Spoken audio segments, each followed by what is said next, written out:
December 8, 1941, 8 a.m. The morning air over Kowloon is crisp, carrying the scent of salt water and burnt toast.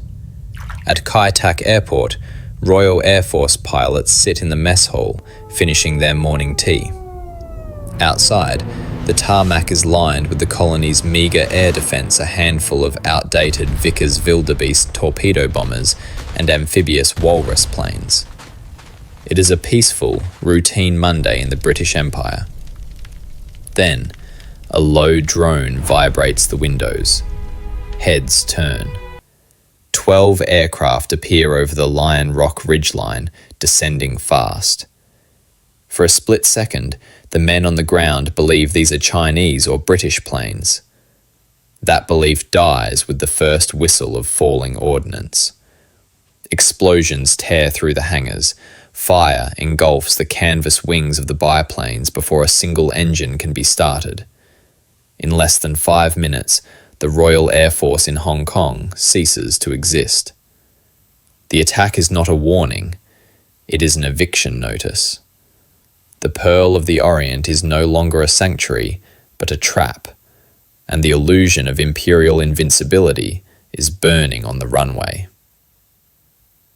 To understand the tragedy of Hong Kong, one must first understand its isolation. By late 1941, the Crown Colony was a solitary island of British influence drowning in a sea of Japanese conquest. To the north lay the vast expanse of mainland China, ravaged by war since 1937. To the south, the Japanese Imperial Navy dominated the waters of the South China Sea. Hong Kong was vibrant, wealthy, and teeming with refugees, but militarily, it was an indefensible protrusion of fingertip of the British Empire, placed directly into the lion's mouth. For years, the planners in London had debated the fate of this outpost. The geography itself was a nightmare for any defender. The territory consisted of the rugged new territories on the mainland, the Kowloon Peninsula jutting south, and the island of Hong Kong itself, separated from the mainland by a narrow ribbon of water known as Victoria Harbour. While the harbour was deep and sheltered, perfect for the Royal Navy's heavy cruisers, the surrounding hills offered commanding heights for any invader who could seize them. Winston Churchill, with his characteristic bluntness, had long recognised the strategic reality. As early as January 1941, he had written to his chiefs of staff, stating there was not the slightest chance of holding Hong Kong or relieving it in the event of war. He argued against sending reinforcements, believing they would merely be throwing good lives after bad. In the grand calculus of the war, Hong Kong was considered expendable, a sacrificial pawn destined to fall, while the Allies focused on the defence of Singapore, the true fortress of the East. However, war is rarely fought on military logic alone. It is driven by political necessity. To abandon Hong Kong without a fight would shatter British prestige in Asia and signal to the Chinese leader, Chiang Kai-shek, that the empire was a hollow ally. A show of strength was required, a token of commitment to the Far East. And so, the decision was made to reinforce the garrison, transforming a token police force into a fighting unit expected to hold out for months against a modern army. The defence plan relied heavily on a singular, static fortification stretching across the rugged hills of the new territories, the Gin Drinkers Line. Named after a popular bay in the region, this defensive belt was modelled conceptually on the Maginot Line in France. It utilised the natural terrain, steep ridges and dense scrub, linked by concrete bunkers, trenches, and artillery observation posts. Its anchor was the Shing Mun Redoubt, a sprawling underground complex of tunnels and command posts overlooking the Jubilee Reservoir. British military engineers had boasted that the Gin Drinkers Line could hold back a Japanese advance for weeks, perhaps even months. It was the shield that would protect the evacuation of Kowloon and buy time for the defenders to retreat to Hong Kong Island if necessary. But the line had a fatal flaw. It was undermanned. To properly man the 11 miles of trenches and pillboxes required 2 full divisions. Major General Christopher Maltby, the commander of British forces in Hong Kong, had barely enough men to form a thin screen. By the autumn of 1941, the atmosphere in the colony was a strange suspension of reality. In the humidity of the chaotic streets, rickshaws weaved between trams, and the hotels served high tea, maintaining the veneer of colonial order. Intelligence reports filtered in from the border, citing massive Japanese troop movements in Guangdong province, yet the social calendar continued. The British and colonial officers scrutinised the hills to the north through binoculars, trusting in the concrete of the redoubt and the perceived inferiority of the Japanese soldiery. Racial underestimation that would soon cost them everything. General Maltby's forces were a patchwork of the Empire. There were the British regulars of the Middlesex Regiment and the Royal Scots, tough and disciplined but thinned by years of garrison duty. There were the formidable Indian battalions, the 57th Rajputs and the 214th Punjabis, renowned for their ferocity and mountain warfare skills. Supporting them were the Hong Kong Volunteer Defence Corps, a militia of bankers, clerks and merchants who knew the terrain better than anyone. Yet, even with these units, Maltby knew his numbers were insufficient to stop a dedicated corps-level assault. London's answer to this deficiency arrived in mid-November 1941, just 3 weeks before the first bombs fell. On November 16, 1941, the troop ship Awatea docked in Hong Kong Harbour, carrying the Dominion's contribution to the colony's defence. Down the gangplanks marched nearly 2,000 Canadians, the Winnipeg Grenadiers and the Royal Rifles of Canada. To the cheering crowds lining the streets, they looked like salvation. Fresh, fit and confident young men from the prairies and Quebec, eager to serve the Empire. But to a trained military eye, their arrival was less reassuring. These battalions were not elite stormtroopers.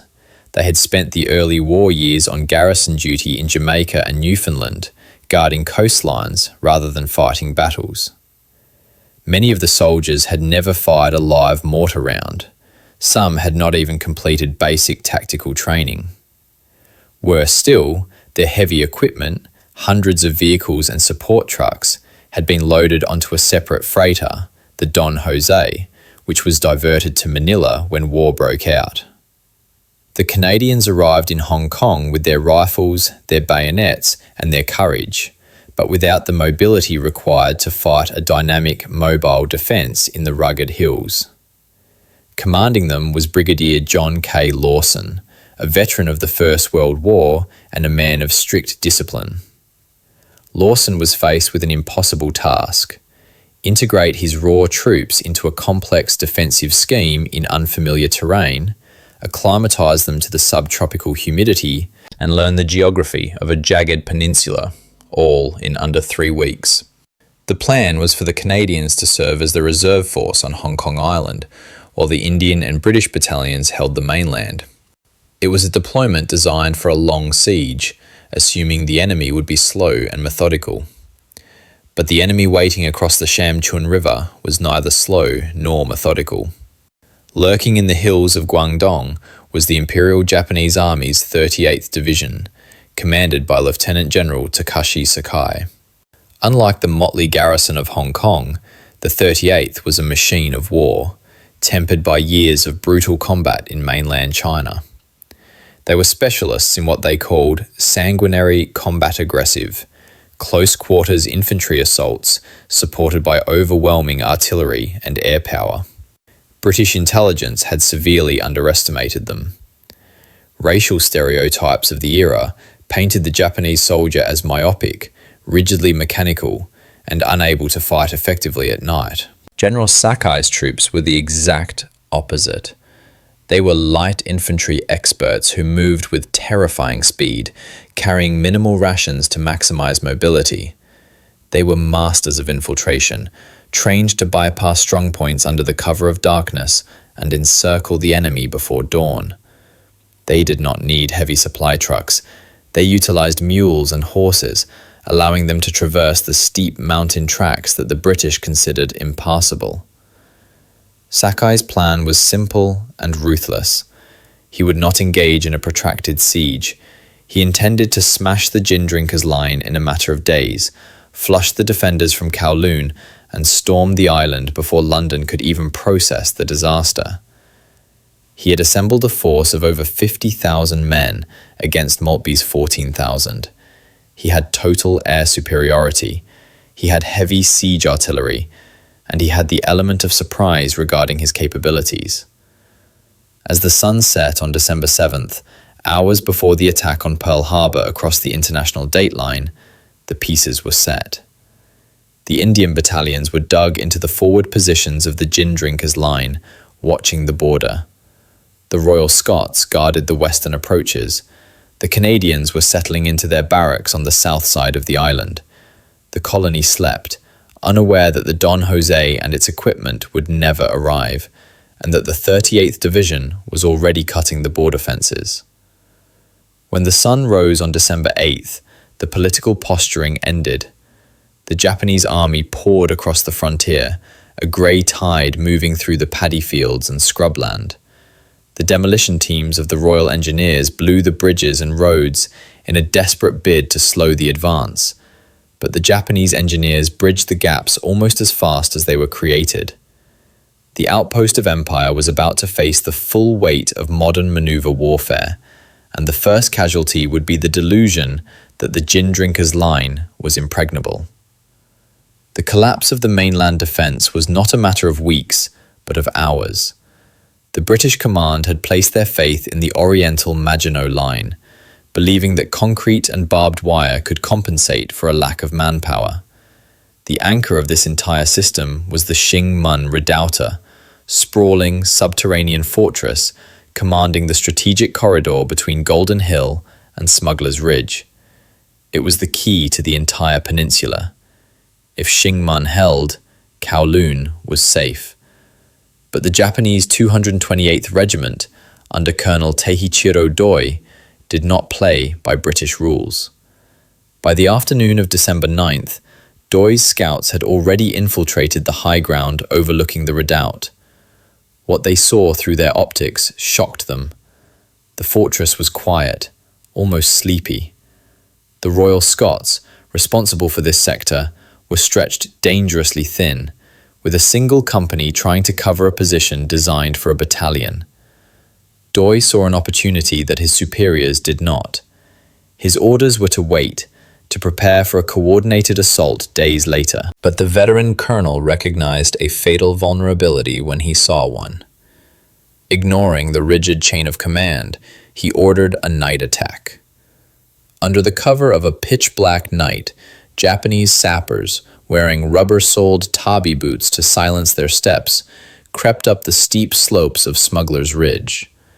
They moved like ghosts, bypassing the outer wire and locating the redoubt's ventilation shafts. Inside the concrete tunnels, the Royal Scots were unaware that the enemy was already on top of them. The silence was shattered, not by artillery, but by grenades dropped directly down the air vents. The explosions in the confined tunnels were deafening, turning the bunkers into echo chambers of concussion and dust. As the Scots scrambled to their battle stations, the steel doors of the redoubt were blown open. Japanese infantry poured into the corridors, bayonets fixed. The fighting was savage, confused, and terrified. In the flickering light of muzzle flashes, the defenders found themselves fighting a hand-to-hand battle inside their own fortress. By dawn on December 10th, the Union Jack had been torn down from the command post. The Shing Mun Redoubt, the jewel of the British defence, had fallen in a single night. The psychological blow was catastrophic. The impregnable line had been pierced, not by a massive siege, but by a single regiment's initiative. The illusion of safety evaporated instantly. General Maltby, realizing his flank was now wide open, had no choice but to order a general retreat. The weeks of delay he had promised London had vanished. The road to Kowloon was open.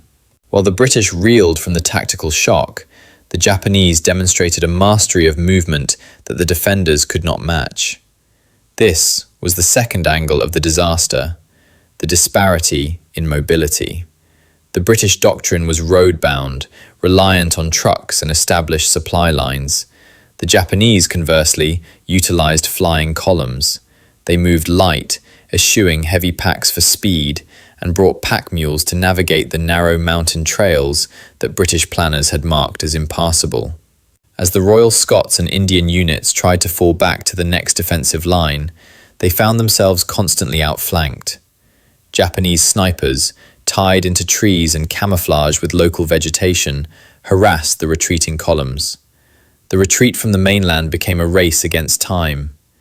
If the Japanese reached the Kowloon ferment before the evacuation was complete, the entire garrison would be trapped against the harbour. The chaos on the mainland forced a brutal decision. The Rajputs and Punjabis fought desperate rearguard actions, trading space for time, bleeding for every yard of ground to allow their comrades to escape. But the momentum was entirely with General Sakai. By December 13th, the last ferry pulled away from the Kowloon wharf, carrying the exhausted survivors to Hong Kong Island. Behind them, the oil depots were torched to deny them to the enemy. Thick pillars of black smoke choked the skyline, drifting across the harbour to the island where the terrified civilians watched. The mainland was lost. The siege of the island had begun. As the last ferries cut through the oily, smoke-filled water of Victoria Harbour, the battle shifts from a manoeuvre war to a cage fight. The retreat to Hong Kong Island compresses the garrison into a terrifyingly small killing box.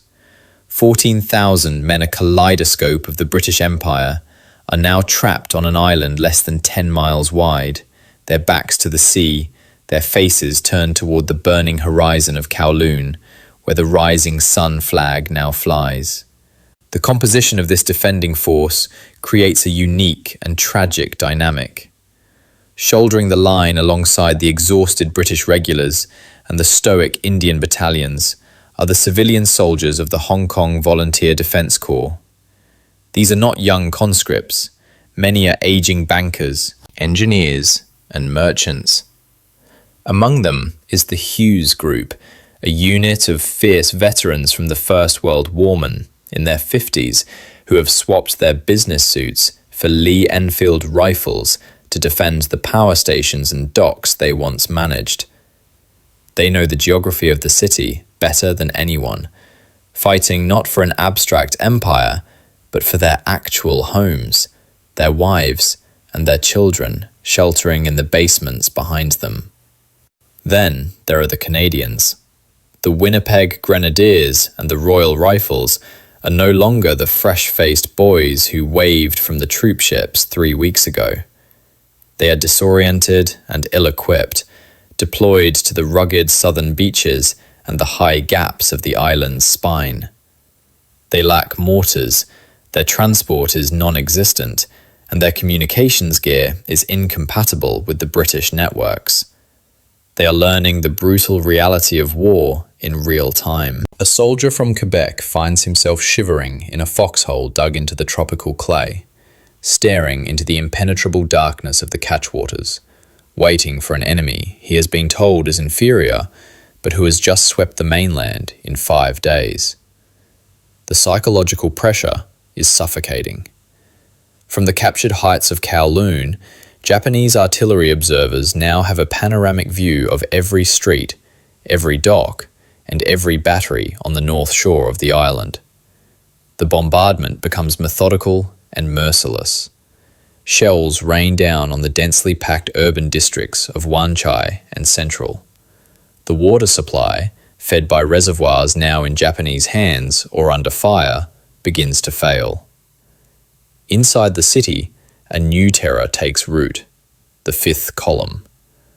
Rumours fly of Japanese sympathizers signalling to aircraft with mirrors or setting fires to guide artillery. Paranoia grips the defenders. Every flashing light is a signal. Every shadow is a saboteur. The civilian population, swelling with refugees, becomes a shifting sea of panic that clogs the roads the military needs to move troops.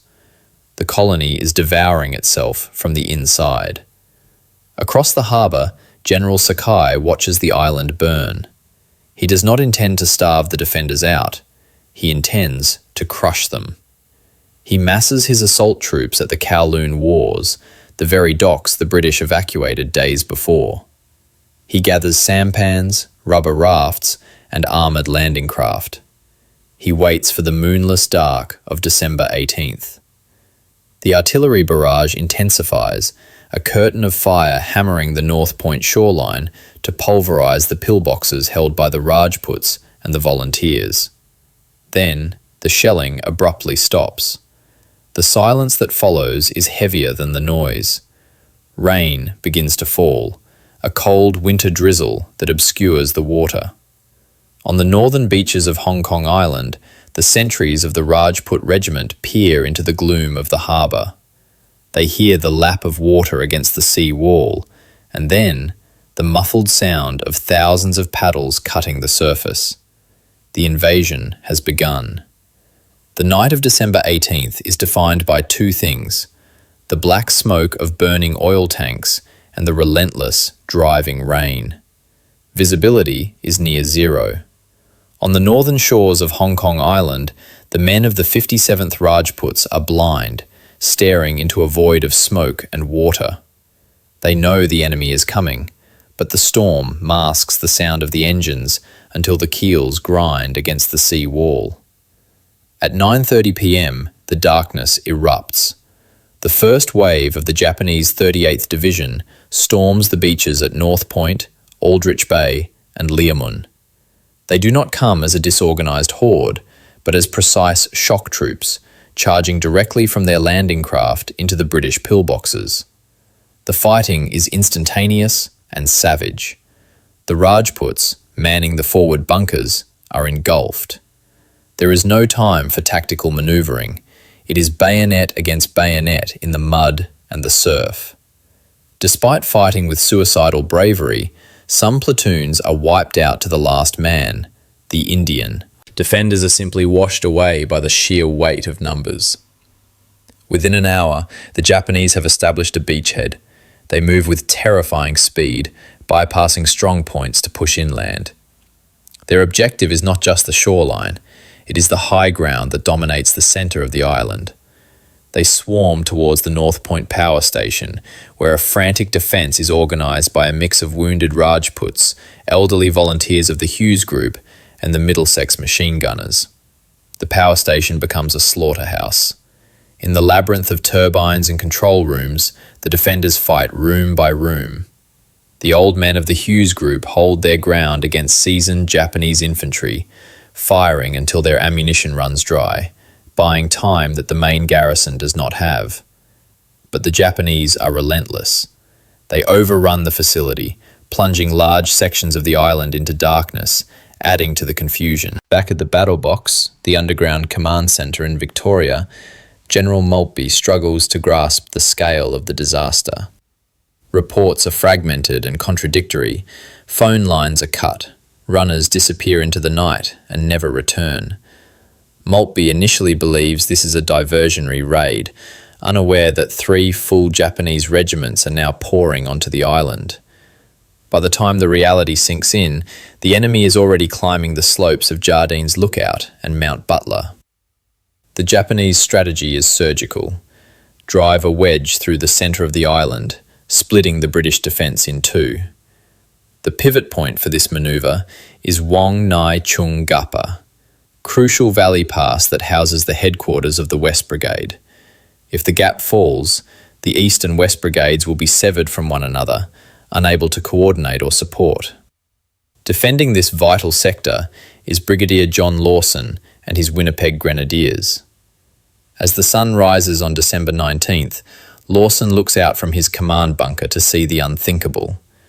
Japanese troops are not on the beaches below, they are swarming the hills above him. The high ground has been lost while the city slept.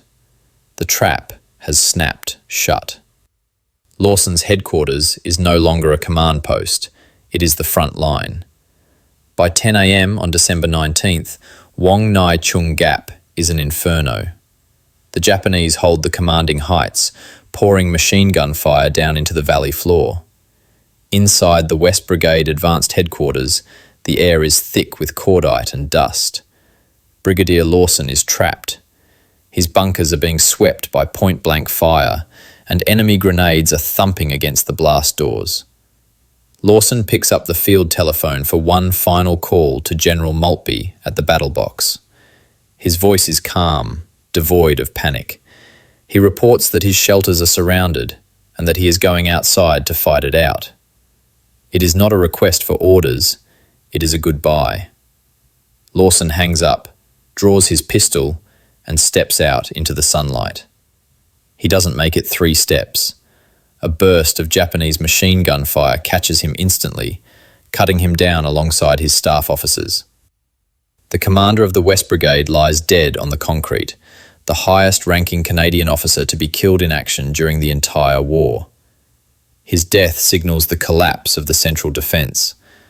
With the gap lost, the catastrophic split that Maltby feared becomes reality. The British forces are sliced in half. To the west, the Royal Scots and the remnants of the Punjabis are isolated in the city and the peak. To the east, the Royal Rifles and the remaining Grenadiers are cut off on the Stanley Peninsula. The coordinated defence of Hong Kong is over. Now, there are only isolated pockets of desperate men fighting for survival. For the next few days, the counterattacks are frantic. The Royal Scots launch charge after charge up the steep slopes to retake the gap, fighting with a ferocity that stuns the Japanese. But attacking uphill against fortified machine guns is suicide. The slopes are carpeted with the bodies of Scottish and Canadian troops. They cannot dislodge the enemy. The Japanese tighten the noose. They push south, seizing the Repulse Bay Hotel surreal battleground, where soldiers fight through luxury suites and manicured gardens. They drive the defenders relentlessly toward the sea. Water runs out. Ammunition runs low. The hospitals are overflowing with wounded men who can no longer be evacuated. The skies belong entirely to Japanese aircraft, which dive-bomb the shrinking defensive perimeter with impunity. By Christmas Eve, the situation is terminal. The defenders are exhausted, filthy, and starving, living on biscuits and contaminated water. They are compressed into the tip of the Stanley Peninsula and the last urban blocks of Victoria. There is no hope of relief from London, no miracle coming from the sea. The fighting is no longer about winning. It is about how long they can delay the inevitable. And in the shadows of the impending surrender, the discipline of the conquering army begins to fracture, paving the way for a horror that will stain the colony forever. The sun rose on Christmas Day, 1941, over a colony that had been reduced to rubble and ash. There were no ceasefires, no truces. Instead, the holy day brought the darkest chapter of the battle. At St. Stephen's College in Stanley, which was serving as an emergency hospital, the Red Cross flags draped over the roof were ignored. Around 6 a.m., Japanese troops from the 229th Regiment stormed the building. What followed was an explosion of primal violence that stripped away any pretense of military conduct. They bayoneted wounded soldiers in their beds. They dragged 2 doctors, Black and Whitney, out of the wards, shot them, and mutilated their bodies. They locked the nurses in a storeroom where they were subjected to repeated sexual assaults and murder. Over 60 patients and staff were butchered in a matter of hours. It was a calculated atrocity, a terrifying signal of what the greater East Asia co-prosperity sphere would mean for the vanquished. By the afternoon, the military situation had collapsed entirely. The water mains were dry. The defenders had less than 1 day's supply of ammunition left. Communications were dead.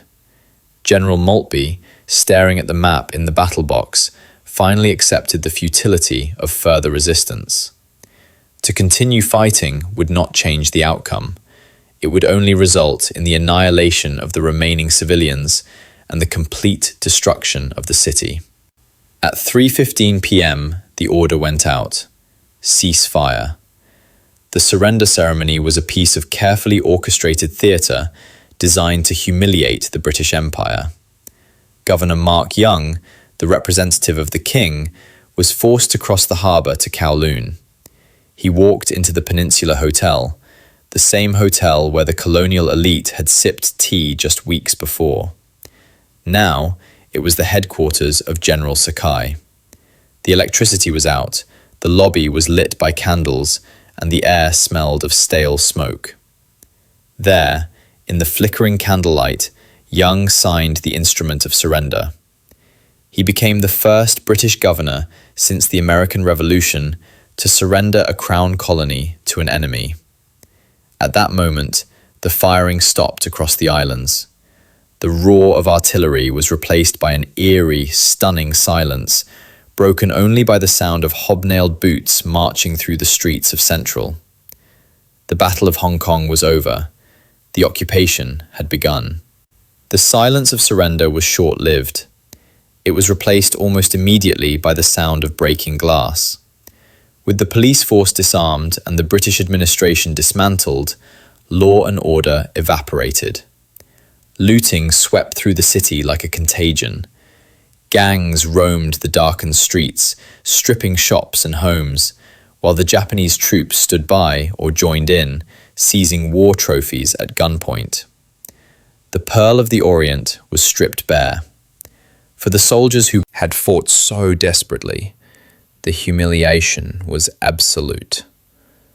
They were rounded up and marched into captivity, herded into the very barracks they had once garrisoned, Sham Shui Po and North Point.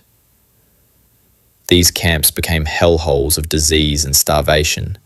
Diphtheria and dysentery ran rampant. The proud regiments of the empire were reduced to skeletons, forced to bow to their captors or face savage beatings. But for many, the horror did not end in Hong Kong. In late 1942, over 1,800 British and Canadian POWs were loaded into the hold of the freighter Lisbon Maru, bound for forced labour in Japan. The ship was unmarked and carried no Red Cross designation. When it was torpedoed by an American submarine, the Japanese guards battened down the hatches, sealing the prisoners inside the sinking hull to drown. Those who managed to break out and swim were machine-gunned in the water. It was the final, tragic coda to the sacrifice of the garrison men sent to fight a hopeless battle, only to die in the cold dark of the East China Sea. The fall of Hong Kong sent a shockwave through the geopolitical bedrock of the world. It was the first British colony to fall to the Axis powers. The image of British troops surrendering en masse to an Asian army shattered the myth of European invincibility that had held the colonial empires together for centuries. In London, the news was received with a grim resignation. In Delhi and Singapore, it was received with terror. The dominoes were falling. The sun was setting on the British Empire in the east, and a long, brutal night had descended on the people of Hong Kong. 3 years and 8 months of an occupation they would remember simply as the years of Yen. Today, if you walk through the quiet rows of white headstones at the Saiwan War Cemetery, the noise of modern Hong Kong fades into a respectful silence. Here, overlooking the harbour they died trying to defend, lie the men of the Royal Rifles, the Winnipeg Grenadiers, the Rajputs, the Punjabis, and the Volunteers. Their names are carved into granite, a permanent testament to 18 days of hell that history often overlooks in favour of the larger battles of Midway or Stalingrad. The Battle of Hong Kong was not a strategic turning point that altered the course of the war. It did not stop the Japanese advance. In fact, it barely slowed it down. In the cold calculus of military history, it was a foregone conclusion, a tragedy scripted by geography and sealed by political necessity. The decision to send sea force to reinforce a colony that Churchill himself deemed indefensible remains one of the most controversial choices of World War II. It reveals the terrifying reality of global conflict, that entire battalions can become pawns, spent not to win a battle, but to make a political statement about resolve. Yet, beneath the strategic futility lies a profound human victory. In those dark, rain-soaked hills, the rigid hierarchies of the British Empire began to dissolve. For the first time, Canadian clerks, Indian riflemen, Scottish regulars, and Hong Kong merchants fought and died in the same foxholes, bound together not by flag, but by survival.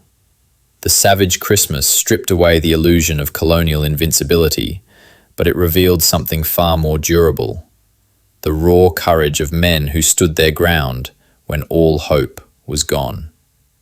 The legacy of 1941 is not just the loss of a city, it is the resilience of those who endured the darkness that followed.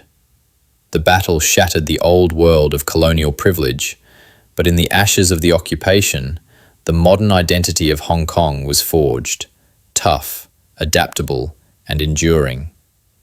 As we look back on the sacrifice of the garrison, we are reminded that heroism is not always found in victory. Sometimes, the greatest courage is found in the simple, defiant act of holding the line, even when you know the dawn will never come.